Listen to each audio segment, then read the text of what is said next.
আজ আর উপগ্রহ চিত্র বিশ্লেষণ করব না, আপনাদের সরাসরি প্রকৃতির মাঝে নিয়ে আসলাম। আমি বাংলাদেশের সব থেকে প্রাচীন জেলা এবং প্রাচীন শহর পাবনা শহরের একদম মধ্যবর্তী একটি উঁচু বিল্ডিংয়ে বাংলাদেশ সময় সকাল ৯টায় দাঁড়িয়ে আছি। তীব্র কুয়াশায় আচ্ছাদিত হয়ে আছে চারপাশ। বাংলাদেশ, পশ্চিমবঙ্গ, ভারতের ত্রিপুরা, মেঘালয় এবং আসামের বিস্তীর্ণ অঞ্চল জুড়ে তীব্র কুয়াশা বেল্ট দ্বারা আবৃত হয়েছে।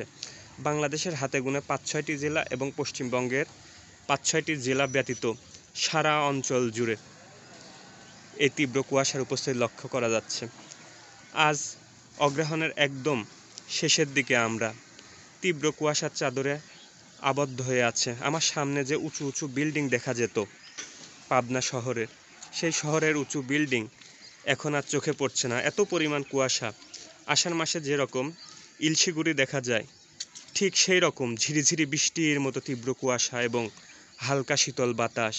এই তীব্র কুয়াশার উপস্থিতি বেশ কিছুদিন দেখা যেতে পারে। বাংলাদেশের সীমান্তবর্তী অঞ্চল অর্থাৎ উত্তর বঙ্গোপসাগরে একটি অ্যান্টিসাইক্লোন তৈরি হয়েছে।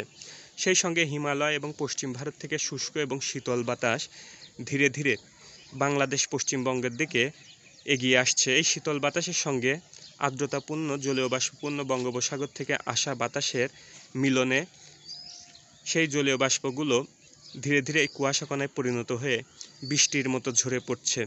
এই কাকডাকা সকালে দাঁড়িয়ে এই আমার সামনে গাছে শত শত পাখি আছে, কাক, শালিক প্রচণ্ড কষ্ট পাচ্ছে, অর্থাৎ তারা পেখমগুলোকে ফুলিয়ে আছে যাতে শীতল বাতাস এবং কুয়াশা তার দেহের মধ্যে ঢুকতে না পারে।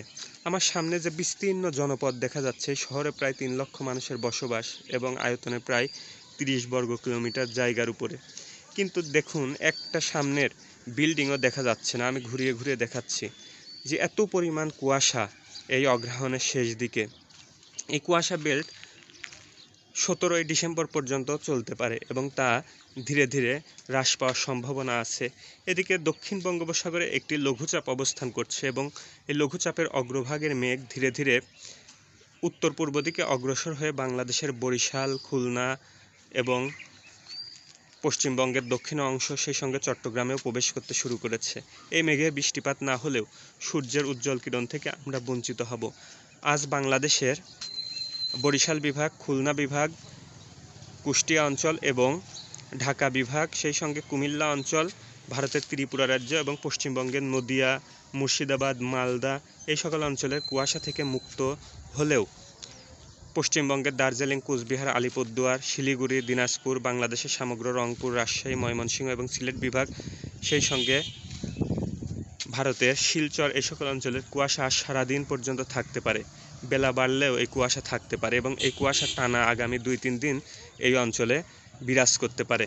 তাপমাত্রা খুব বেশি কম না হলেও ১৩-১৪-র মধ্যেই তাপমাত্রা আছে, কিন্তু এই কুয়াশা বেল্ট কেটে গেলে একটি মাঝারি শৈত্যপ্রবাহ বাংলাদেশ পশ্চিমবঙ্গের দিকে অগ্রসর হতে শুরু করবে।